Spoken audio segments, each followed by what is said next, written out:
Bienvenue à tous. On continue notre série Victoire intérieure. Nous sommes au chapitre 3 de la première épître aux Thessaloniciens.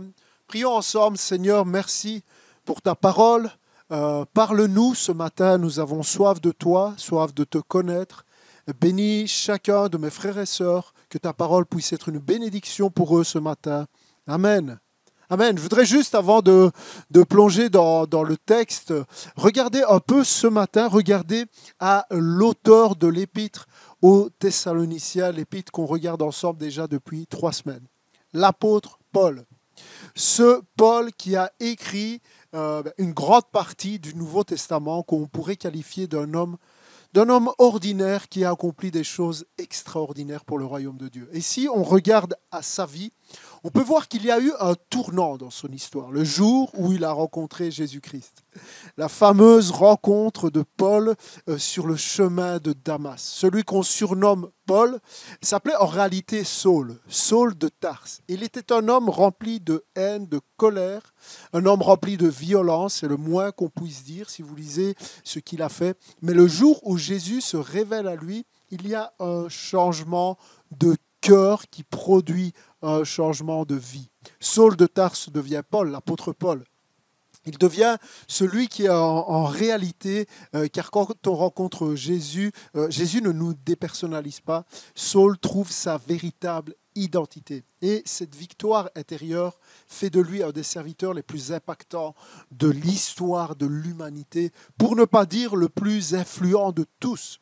La vie de Paul est un témoignage qui démontre que personne n'est hors de portée de la grâce de Dieu et du salut. Il n'y a rien que j'aime plus que de voir un avant et un après dans la vie de ceux qui ouvrent leur cœur à Jésus. Et on parle de Paul, mais je pourrais citer le nom de dizaines et dizaines parmi vous qui avez expérimenté un avant et un après dans votre vie le jour où vous avez rencontré Jésus. Et j'aimerais dire que cela s'appelle la nouvelle naissance, et la nouvelle naissance est possible pour chacun d'entre vous. Si aujourd'hui tu es là et que tu n'as pas expérimenté la nouvelle naissance, tu peux placer ta foi en Jésus, te repentir de tes péchés. Jésus te cherche et Jésus t'aime. Paul, qui a écrit 14 épîtres du Nouveau Testament, réalisées depuis 2000 ans, des milliards d'hommes et de femmes à travers l'histoire ont eu leur vie impactée grâce aux écrits de Paul. Et je ne sais pas si vous savez, mais Paul est considéré comme un auteur des plus brillants par, bien sûr, la plupart de tous les théologiens, mais aussi par beaucoup de philosophes qui ne sont même pas croyants. Et ce qui est intéressant, et c'est la chose où je voudrais en venir, c'est que Paul met un point d'honneur dans tous ses écrits, non seulement dans ses écrits, mais dans sa vie à être un modèle, à être un maître, à être un enseignant. Il dira à plusieurs reprises, « Soyez mes imitateurs. Regardez ma façon d'agir, de me comporter, ma façon d'aimer, et prenez-moi comme modèle. » Et on pourrait mal comprendre ce que Paul dit et se demander si Paul ne se prend pas la grosse tête. Mais en réalité, les motivations de l'apôtre Paul, c'est vraiment de se présenter comme un enseignant, un maître. Paul ne fait pas partie de ces chrétiens remplis de fausse modestie, mais Paul sait de quoi il est capable, Paul sait qui il est, et Paul sait qu'il est un maître, Paul sait qu'il est un professeur, et il se pose en enseignant. Vous savez, ma fille suit des cours de piano, et les professeurs de musique insistent beaucoup, surtout au début, sur la position des mains, la position du corps quand on fait de la musique. Et souvent, ce qu'elle dit à ma fille, c'est « Regarde-moi, prends exemple sur moi, imite-moi et fais ce que je fais ». C'est dans cette optique-là que Paul dit aux chrétiens « Soyez mes imitateurs, prenez exemple sur moi ». Paul est un enseignant, et un enseignant en ce qui concerne l'Évangile, et ce qu'il dit, c'est « Imitez-moi ». Et donc, durant cette série, nous devons réaliser que nous prenons cet enseignement d'un vrai maître, l'apôtre Paul. C'est dans cette optique que je voudrais aborder le chapitre 3 de la première épître aux Thessaloniciens ce matin, où Paul nous apprend et nous démontre ce à quoi devraient ressembler les relations dans l'Église. C'est le sujet de ce 3e chapitre de mon message ce matin, apprendre de Paul comment nous devrions vivre les relations dans l'Église. Alors on va lire le chapitre 3 simplement ensemble au verset 1. Paul dit « C'est pourquoi, n'y tenant plus, nous avons jugé bon de rester seuls à Athènes. Et vous avons envoyé notre frère Timothée, serviteur de Dieu, notre collaborateur dans l'évangile de Christ, pour vous affermir et vous encourager de notre foi. Et si vous vous rappelez un peu du contexte, si vous n'avez pas entendu le premier message, n'hésitez pas à aller l'écouter, j'explique un peu tout ça. Mais ce que Paul est en train de dire, c'est que littéralement, il s'est coupé de la présence de son disciple Timothée pour l'envoyer à Thessalonique pour encourager l'Église. Puis au verset 3, il continue, il dit « Afin que personne ne soit ébranlé au milieu des difficultés présentes. » En effet, vous le savez vous-même, c'est à cela que nous sommes destinés. Il parle des épreuves et des difficultés. De fait, lorsque nous étions chez vous, nous vous annoncions d'avance que nous allions connaître la persécution. Et c'est ce qui est arrivé, comme vous le savez. Voilà pourquoi, n'y tenant plus, je l'ai envoyé, donc Timothée, pour m'informer de votre foi dans la crainte que le tentateur ne vous ait tenté et que nous n'ayons travaillé pour rien.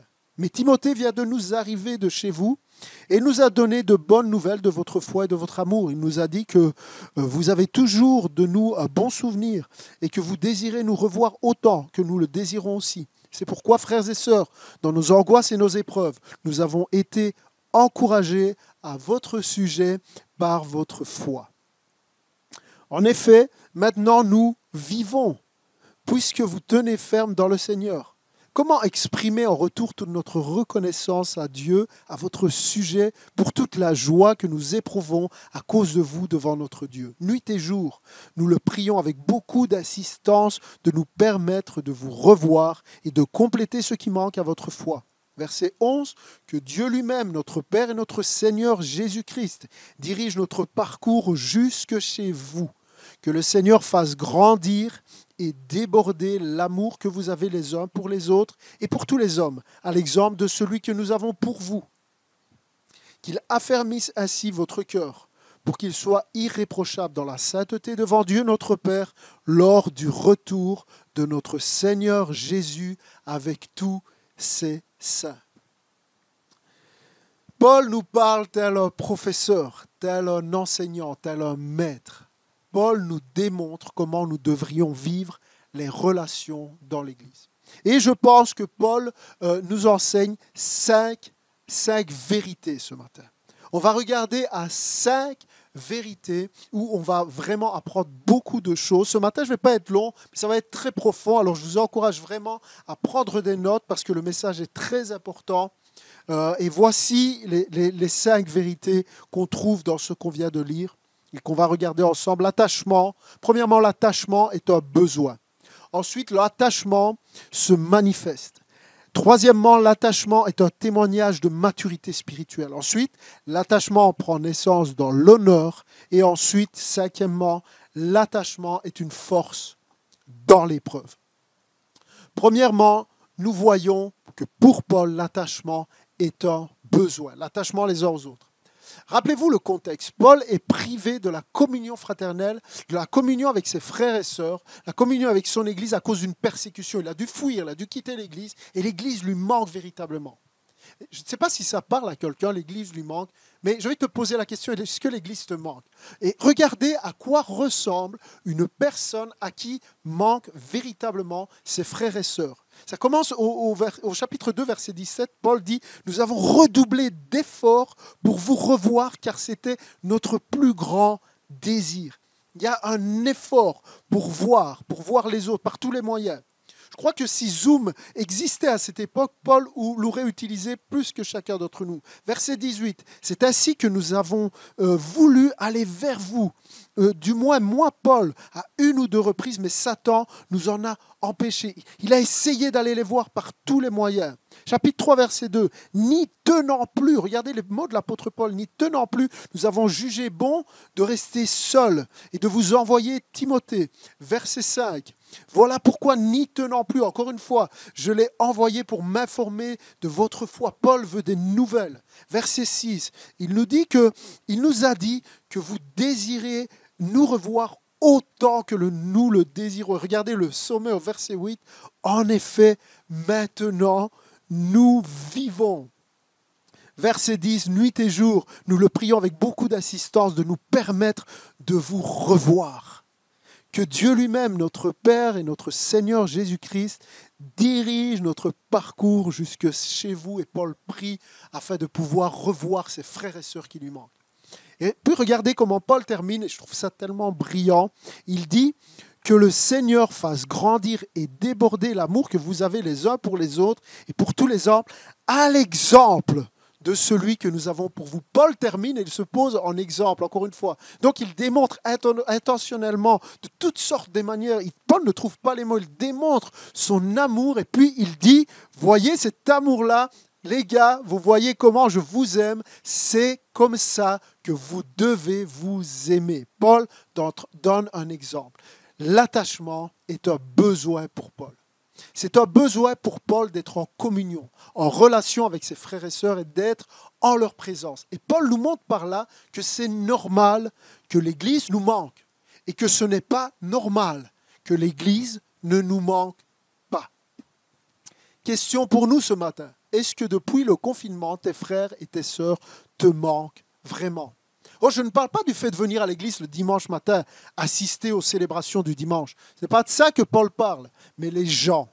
Est-ce que tes frères et sœurs, leur présence, tes frères et sœurs que tu n'as plus vus depuis des mois, est-ce qu'ils te manquent ? Et Paul n'a plus vu l'église de Thessalonique depuis 1 an.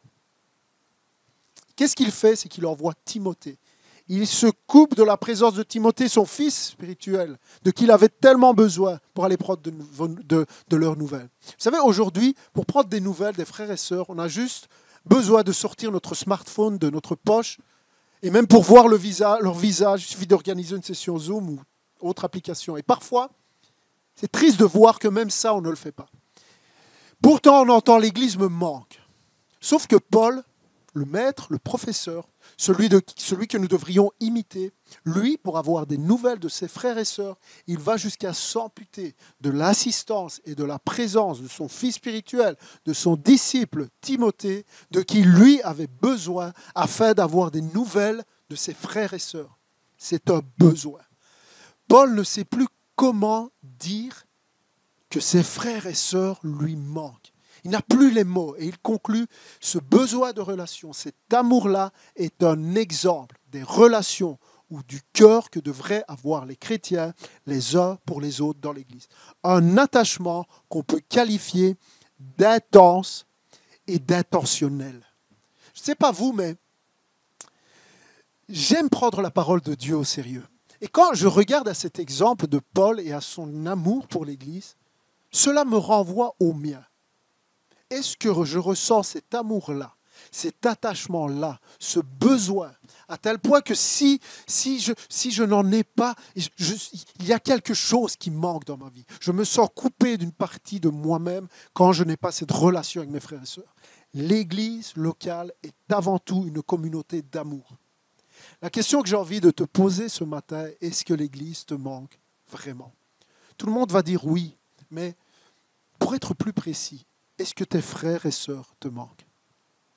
Vous savez, j'ai vu depuis le début de ce confinement, de cette séparation, tellement de posts, tellement de gens qui font des vidéos pour dire « Oh, l'Église me manque, l'Église me manque ». Mais je veux vous le dire avec amour et douceur ce matin, parce que Paul ne fait pas que le dire, il manifeste cet attachement. Et c'est le deuxième point, l'attachement se manifeste. Paul manifeste son attachement, il ne fait pas qu'écrire « Oh, vous me manquez », non. Il essaie d'aller les voir. Et puis, il leur voit Timothée, et puis il prend des nouvelles de toutes sortes de manières. Vous savez, j'étais très étonné, pour ne pas dire déçu, quand il y a quelques semaines, alors que nous organisions une session Zoom ouverte à tous, dans le but de permettre à chacun de se revoir, de prendre des nouvelles, d'être ensemble, de revoir les visages, eh bien, j'étais étonné de constater qu'il n'y avait qu'une vingtaine de personnes qui ont participé. Je suis étonné d'entendre « l'Église me manque ». Puis quand on organise des lives de prière, des lives de louange, des connect groups, des sessions Zoom, il n'y a qu'un très faible, et même chez les jeunes, un très faible pourcentage de chrétiens qui participent. Et pourtant, tout le monde dit « l'Église me manque ». Soyons vrais ce matin. Soyons vrais. Quand on nous envoie un message, quand on nous envoie une invitation, certains ne daignent même pas répondre. Il y a, je pense, des choses à revoir de manière sérieuse. Paul nous donne un exemple et nous ne voulons pas jouer, nous voulons être vrais. Oh, l'Église me manque, mais l'attachement se manifeste. Vous savez, si je dis à ma femme « je t'aime », mais que je ne lui montre jamais par des actes, elle va finir par douter de ma sincérité. Soyons vrais, si les frères et sœurs ne te manquent pas, ne te dis pas qu'ils te manquent et commence à prier afin que Dieu fasse grandir, afin que Dieu élargisse ton cœur que tu sois rempli d'un amour véritable. Les relations sont un besoin pour Paul. L'attachement se manifeste de manière intentionnelle et intensément. Je donne une priorité car il y a la possibilité. Quand il y a la possibilité de voir mon frère, ma sœur, alors je fais de la place dans mon calendrier, dans mon agenda parce que l'attachement se manifeste. Et ce matin, ma prière est la même que l'apôtre Paul. Il dit que le Seigneur fasse grandir et déborder l'amour que vous avez les uns pour les autres et pour tous les hommes, à l'exemple de celui que nous avons pour Christ. Que le Seigneur fasse grandir cet amour-là, de manière journalière, dans notre cœur, afin d'aimer mes frères et sœurs. Cela devrait être une prière. Oh, ne jouons pas à l'Église, soyons l'Église. Chaque croyant planté et attaché à une communauté d'amour. Nous sommes séparés. C'est difficile. Certains vont dire c'est difficile, pasteur. Paul aussi était séparé. Et il avait bien moins de moyens que nous. Mais cela ne changeait rien à l'attachement et au besoin qu'il avait de voir ses frères et sœurs et d'avoir des nouvelles. Paul, je ne sais pas si vous réalisez, on parle de l'apôtre Paul. Cet homme connecté à Jésus, inspiré du Saint-Esprit, plus qu'on pourrait jamais le rêver tous ensemble. Cet homme était un parfait équilibre entre connaissance théologique et homme de terrain. Ce Paul-là, malgré sa connexion avec Dieu et sa maturité spirituelle, ce Paul ne peut se passer de la communion fraternelle. Il ne peut s'en passer et il dit c'est un exemple. C'est mon troisième point. L'attachement est un témoignage de maturité spirituelle. Paul était mûr et pourtant il avait cet attachement plus fort. Un homme, une femme qui n'est pas avant tout attaché à ses frères et sœurs, à cette communauté d'amour, passe à côté de ce que Dieu a prévu pour lui. C'est important.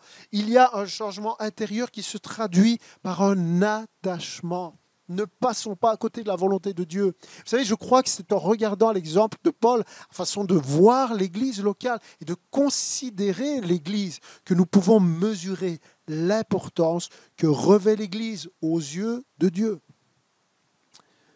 La semaine dernière, je vous ai lu une citation de Tim Keller, qui est dans son livre Une vie centrée sur l'Évangile, une Église centrée sur l'Évangile. J'aimerais vous relire une partie de cette citation tellement importante qui dit « L'athéisme et beaucoup de religions peuvent reproduire des héros doués d'une grande morale peu commune.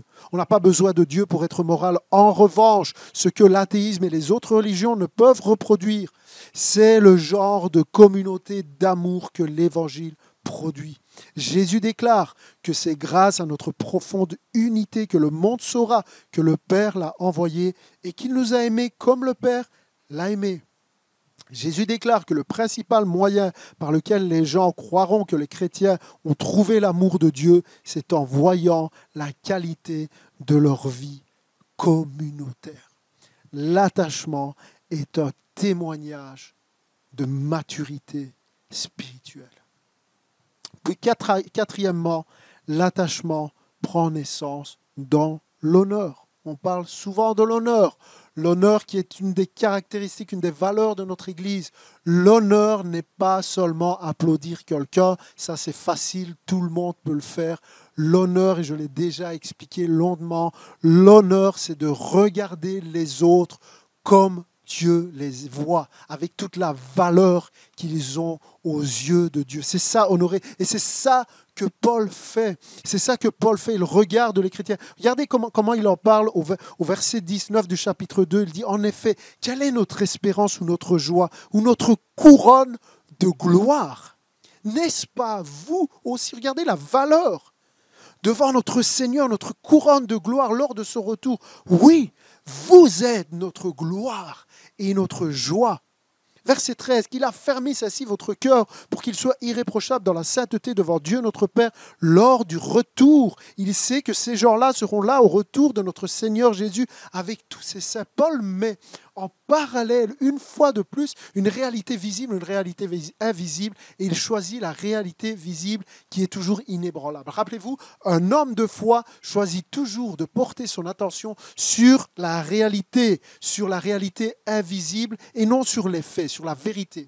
La réalité visible est que Paul ne peut pas voir, il est séparé et il en est malade d'être séparé de ses frères et sœurs, comme nous sommes séparés. Mais il dit, la vérité est que nous allons nous revoir parce que Christ va revenir. Oh, Christ va revenir et nous serons réunis.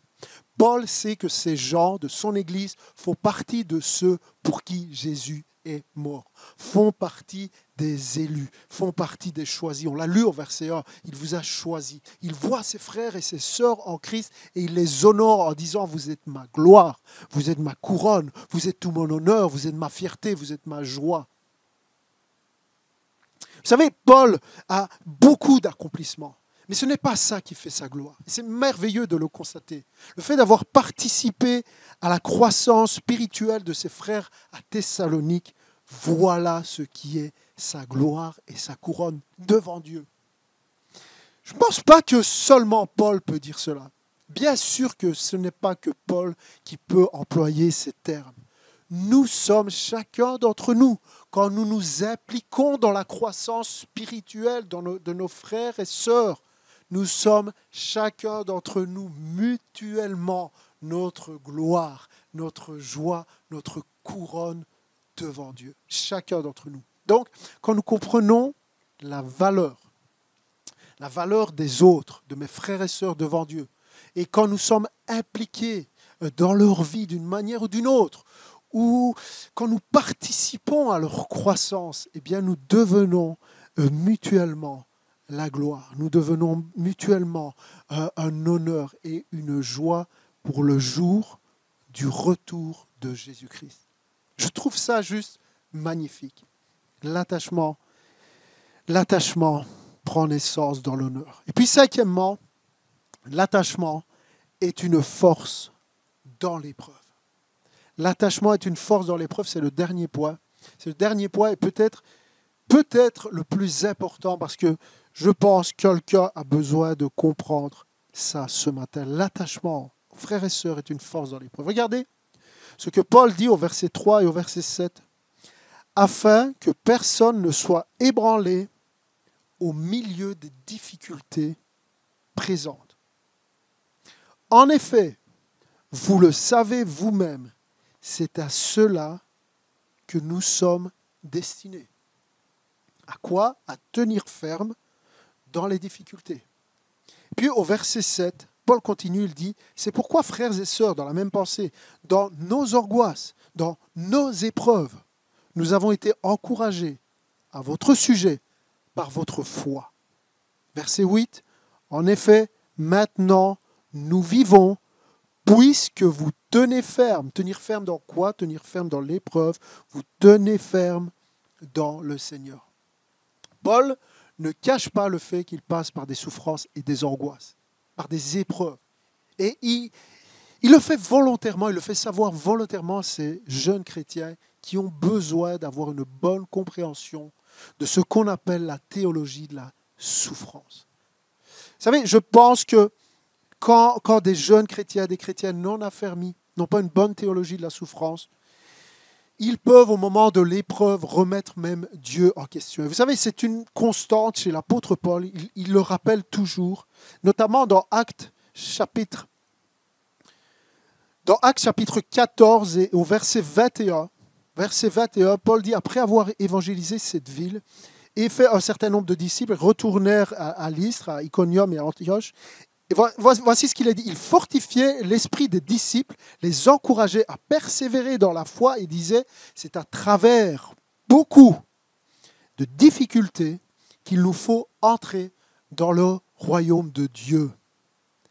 Vous savez, cette phrase est entre guillemets, donc c'est vraiment une citation des mots que l'apôtre Paul a prononcés, à savoir, partout où il passe, il n'encourage pas les disciples en mode « priez et tout va bien aller pour vous parce que vous êtes chrétiens ». Parce que ça, ce n'est pas la parole de Dieu, c'est un mensonge. Mais non, Paul encourage en disant, vous allez passer par des difficultés, des souffrances, et il faudra tenir ferme, parce que c'est la persévérance qui est une preuve de votre foi. Ailleurs, Paul avertit même Timothée que tous ceux qui veulent vraiment suivre Christ passeront par des difficultés. Il y aura des persécutions, et vous savez, la persécution peut prendre différentes formes, ça peut venir de gens proches ou lointains, ça peut venir même du diable. Ici, Paul est clair, et il le dit, il a envoyé Timothée afin de m'informer de votre foi, dans la crainte que le tentateur ait raison de vous. Ne venez pas à Christ en pensant que votre vie va devenir confortable, richesse, succès, santé. Dieu peut donner tout ça s'il le décide, mais il n'y a rien d'automatique et il peut y avoir des épreuves et nous devons veiller. Parce que vous savez, il y a beaucoup d'hérésies qui circulent, de faux enseignements. Je voudrais être clair avec ça. Des enseignements graves qui circulent. Quand des églises, des mouvements d'églises, des pasteurs s'embarquent dans ce qu'on appelle l'évangile de la prospérité, où on dit aux gens qu'avec la nouvelle naissance, ils auront forcément richesse et prospérité matérielle et guérison immédiate et mariage et fécondité et travail, tout ça de façon automatique si on demande avec assez de foi et assez de conviction et de déclaration de dire des choses que Dieu n'a pas dit. Moi, je suis sidéré de voir le nombre de gens qui adhèrent à ce genre d'évangile faux. Vous savez, ils battent tous les records d'audience sur les réseaux sociaux parce que les gens veulent entendre ça. Mais ce n'est pas une lecture honnête de la parole de Dieu. Oui, Paul parle de prospérité, mais il dit que prospère l'état de vos âmes, pas forcément l'état de votre compte en banque. L'Évangile nous enseigne que Christ est mort pour nous justifier devant Dieu et nous sauver de nos péchés si nous plaçons notre foi en lui. Mais l'Évangile ne nous promet pas sécurité matérielle, confort forcément, santé immédiate, parce qu'on reste sur la terre, qu'il pleut sur les justes et sur les injustes. C'est Jésus qui l'a dit. L'Évangile ne nous promet pas prospérité automatique. Alors bien sûr que Dieu peut nous accorder ces choses et il le fait. Il le fait. Bien sûr qu'il peut tout, mais il le fait selon sa grâce souveraine et aussi selon notre capacité à recevoir et à savoir gérer. Car il veut notre bien. Et jamais Dieu va nous donner une bénédiction de façon automatique au risque que cela nous fasse du tort. Dieu ne nous doit rien, il n'est le débiteur de personne, il n'y a pas de Pâques avec la nouvelle naissance. Paul prie pour que les chrétiens persévèrent dans l'épreuve et restent fermes au sein de la souffrance. De manière générale, c'est ce genre de prière. Bien sûr, nous pouvons prier pour être libérés de l'épreuve, pour que Dieu nous donne notre pain quotidien, mais nous devons prier les uns pour les autres. Quand quelqu'un te demande de prier pour lui, ne dis pas simplement « je vais prier pour que Dieu te délivre », mais prie afin qu'il garde la foi au sein de l'épreuve. Je voudrais qu'on puisse s'exhorter dans tous les secteurs de l'Église, au sein des jeunes, au sein des connect groups, dans les départements, même avec les enfants. Tenons bon au sein de la souffrance. Alors bien sûr que c'est plus impressionnant de dire « je déclare au nom de Jésus, tu es guéri, je déclare, tu es enceinte, je déclare, tu as un travail ». Mais jamais les déclarations d'un être humain ne vont forcer la main de Dieu à faire ce qu'il n'a pas décidé de faire. Dieu est tout puissant pour agir, tout puissant pour bénir, pour guérir, il a tout pouvoir, mais nos prières doivent placer Dieu en premier. Et si Dieu permet l'épreuve, soyons persévérants, faisons-lui confiance, ne serons jamais tentés au-delà de nos forces, jamais éprouvés au-delà de nos forces et exhortons-nous, chacun d'entre nous, il fortifiait l'esprit des disciples, les encourager à persévérer dans la foi. Je termine ici en vous faisant remarquer quelque chose. Il y a un fil rouge dans chaque message de cette série qui est le changement intérieur. Le thème est la victoire intérieure. Et au verset 13, il dit qu'il affermisse ainsi votre cœur pour qu'il soit irréprochable dans la sainteté devant Dieu notre Père lors du retour de notre Seigneur Jésus avec tous les saints.